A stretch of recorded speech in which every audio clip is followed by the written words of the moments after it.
I'm in the cemetery in Bayreuth, northern Bavaria, Germany, and I'm going to take you now to the grave of Houston Stewart Chamberlain. In my opinion, possibly one of the most evil people of the 19th and 20th centuries. He was the author of a book called The Foundations of the 19th Century, which was completed in 1899, and I think it's fair to say it's a standard work of racism and ideological anti-Semitism, mainly in this country, Germany, and it had these terrible consequences. As a conspiracy theory, for millions of people, not just Jewish people who were the first victims, but all of the victims of the Second World War, including some 11 million Germans. Anyway, there you've got his dates, 1855 to 1927. And so he was born in the United Kingdom in Southsea, which is approximately 3 kilometers from the centre of Portsmouth. I understand that today it's part of Portsmouth. His parents were very, very wealthy, and so he was able to live off their cash. His father was Rear Admiral William Charles Chamberlain. And so they spent a lot of time in France, and indeed his brother ended up in Japan, and I believe the family is, but a lot, it's a distance, relatives of the Chamberlain family, of Neville Chamberlain and others were in it, but I think that it's some distance. They weren't close relatives. Anyway, so they got around a bit. He was living in Switzerland, and he ended up in Dresden. He spent from 9 years in Dresden, from 1879 to 1888, and it seems as though he went there because of his fondness for the Wagner family and German literature in general. So he wrote, for example, like on Kant. He also wrote on Plato. He wrote lots of essays. Now, sometime around 1888, I think it was, he met Cosima Wagner, the daughter of Franz Liszt and the wife of Richard Wagner. By this time, Richard Wagner, the Valkyrie and Nibelungen and all that sort of stuff, he was dead. Now, it was here in Bayreuth, of course. This is the town of Wagner. So this is why he did end up being here. Now, it was Cosima who sort of got him in touch with other racist writings. I'll give you another one. It's called the Essai sur l'inégalité de race humaine, and that was written by Arthur de Gobineau, the essay Inequality of the Human Races. And he saw this, what he considered this, he was by this time in Vienna, and he saw what he assumed to be the superior, meaning the Germans, having to deal with the inferior, the Slavs. And there's a squirrel. And so you're a strong believer in theories of social Darwinism. And not only that, though, because of his religion, later the German Christians actually did see him as a sort of a herald of Germanic religion. Now, it's said that when he wrote a book, The Foundations of the 19th Century, in 1899, that this had a great influence on Alfred Rosenberg, and because of through Rosenberg, it had an on Hitler as well. Now, it is of course difficult. Lots of us have sort of been taking interest. When did Hitler become Hitler? He doesn't seem to have been in his youth, this fanatical anti-Semite. He does seem to have been a bit of a nutter, but where did it come from? How did it develop? And this is something that we don't know. One of the people, though, that came up with these theories was Chamberlain, who had this idea that he had a physical idea of the Aryan, and this was determined by blood, and the Aryan is somebody who has characters such as honesty, loyalty and hard work, whereas the non-Aryans are those that don't have these noble, and I say that in inverted in inverted commas, characteristics, and this he saw as being that of belonging to Jews. And it needs to be pointed out, however, that some of these ideas weren't entirely. Some of his ideas were accepted by other people. One of was, for example, is Winston Churchill, was or Kaiser Wilhelm II, although his ideology does tend to have been leading towards a bit on the Volkish ideas as well. Now, he did do a number of essays on Wagner and on Bayreuth as well. Immanuel Kant. Now, he had a wife, Anna, and so they fell out, and then he met the daughter of Richard and Cosima Wagner, Eva, whose name also appears on the grave down here. And so this it also seems he's already had a go also at a half-sister Blondine Felin von Bülow, and also tried it on with Isolde Frein von Bülow as well. So he got himself around a bit. We see Eva's actually mentioned down here. There we go, Eva Chamberlain on that little sign there. So in the years leading to the First World War, he lived here in Bayreuth. He did some works on Goethe and Kant and Wagner. And however, in 1916, now the war's on, bear in mind, he's British, his father was an admiral, and he then became a German citizen, so supporting the German Reich. And of course, the British press got onto this and wrote some nasty things about him. He was one of the believers of the stab in the back myth. He couldn't understand how come the German soldiers are giving up. They're deep in enemy territory, and yet they're giving up. Now, the problem with this stab in the back myth is put out above all by people who weren't actually fighting. That's the number one thing. Or they weren't bearing the consequences, such as the poor people who were struggling for food.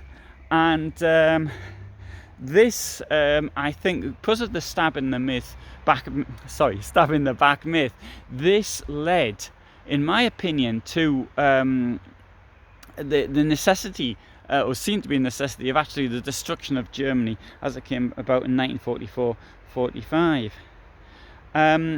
Chamberlain was ill, it needs to be pointed out. What he had is not known. It could have been syphilis, it could have been Parkinson's disease, it could have been something called lateral sclerosis. I don't know.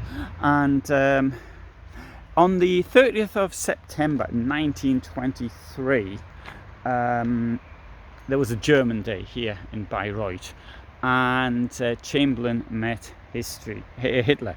And this, it seems, was like a messianic figure for him. So Hitler must have had something about him that he was able to attract people in this way.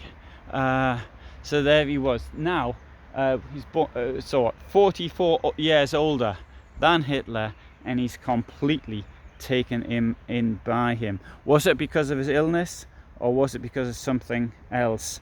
I've got here, I'll read you a little letter I've got here in front of me.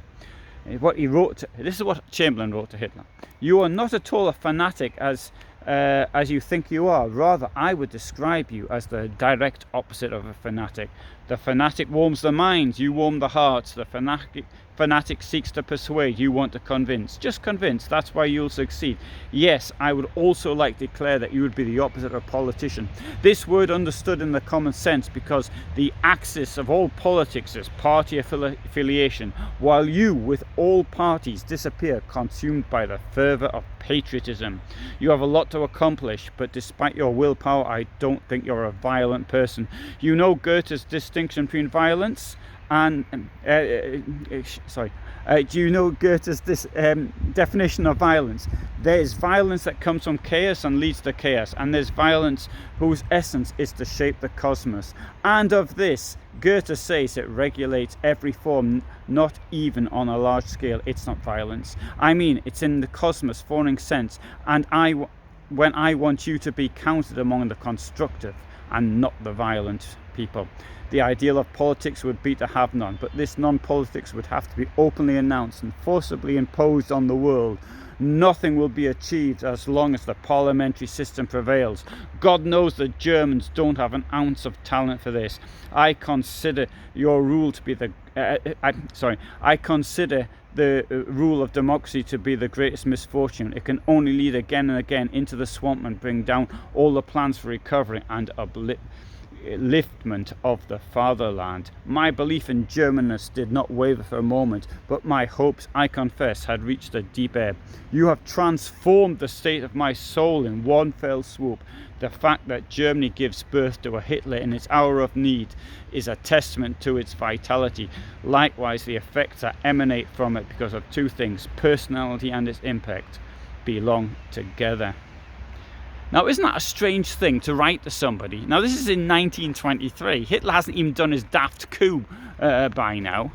But he's writing these things. This old British upper class man is writing these things.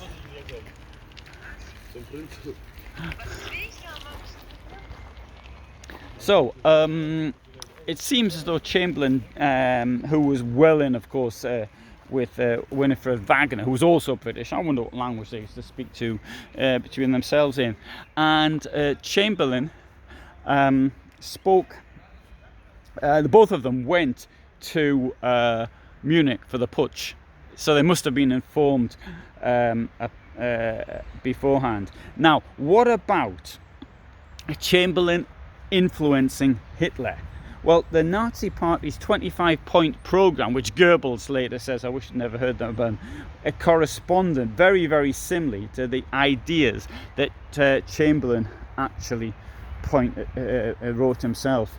On the 9th of November 1923, the very day of the putsch, the Volkischer Beobachter published an article by Chamberlain, which we must call God Wills It, and that must have been done before. It must have written before the coup took place. Well, of course, the coup completely failed. Policemen were killed, and as were bystanders, and the Nazis got off with extremely light punishment. Well, those that weren't killed did anyway. Chamberlain died on the 9th of January 1927. He was 71. And at his funeral there was Hitler and Ernst von Hohenlohe-Langenburg, who was the guardian of had been the guardian of the Duke of Coburg, who himself was also British and the grandson of Queen Victoria. I would have to say that Chamberlain was one of the pioneers of Nazi racism. I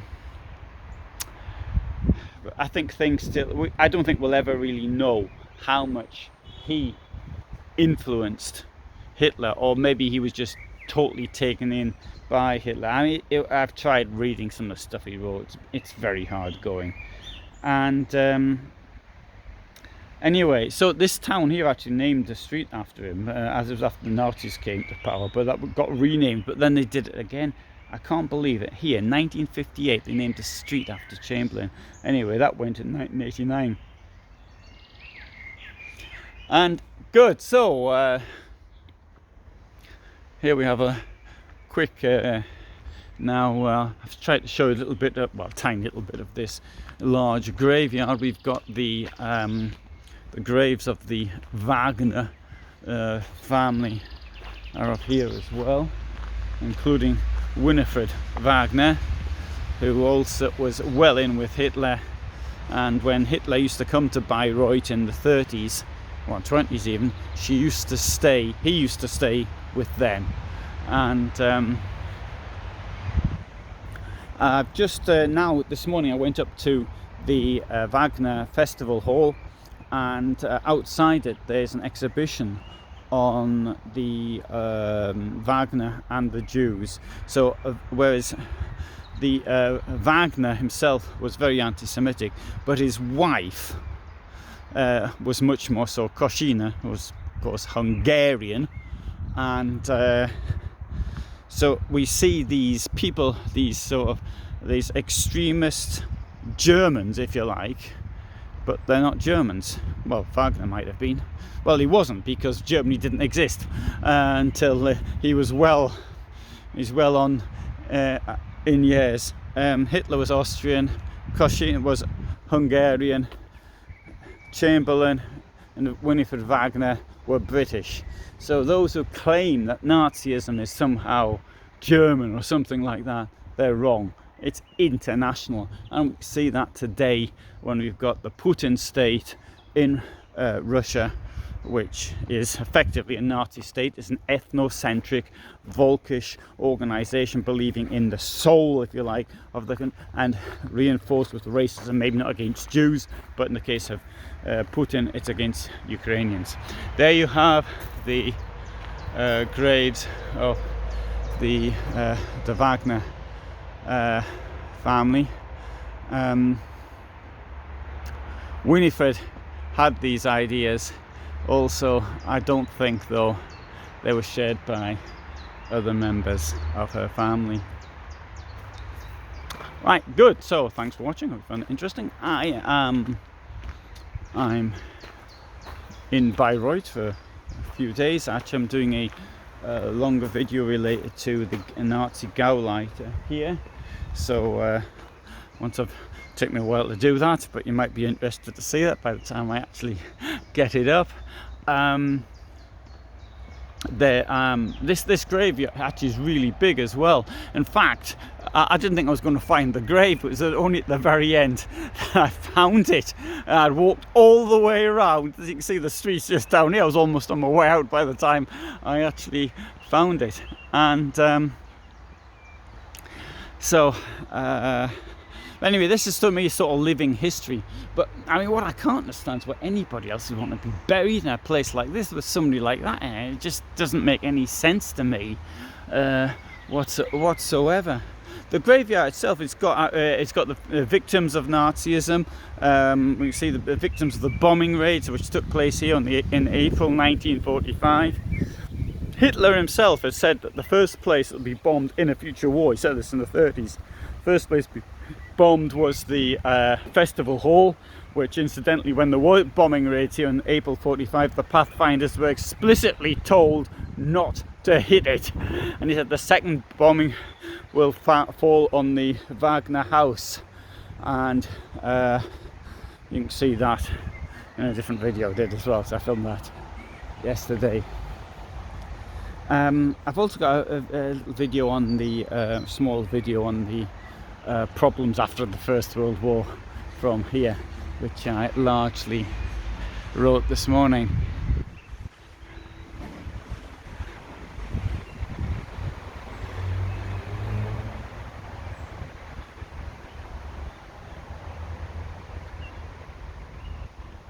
It's much easier when I do a video like that, just knock it out more or less off the top of my head, except for the bitty things he wrote about Hitler, because wrote to Hitler. It takes next to no time to actually do it. It's anyway. Oh, these things are old. 1691. 20th of October 1690. Sie war geboren, sorry. Okay, right. So we should look at the date of death. 16th December 1779.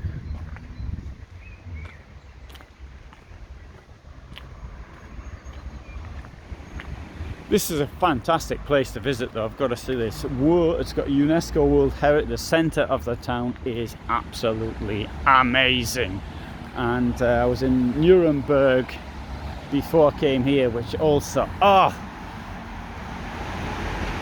utterly amazing. Good. Back in the street. And Erlanger Straße, Altstadt Cult Museum. That's the sort of thing that appeals to me. Good. Anyway, the light's red. Let's walk across. And Karl-Burger Straße. He's a relative of Hamburger. So, thanks for watching. All the best from me in Germany, and bye for now.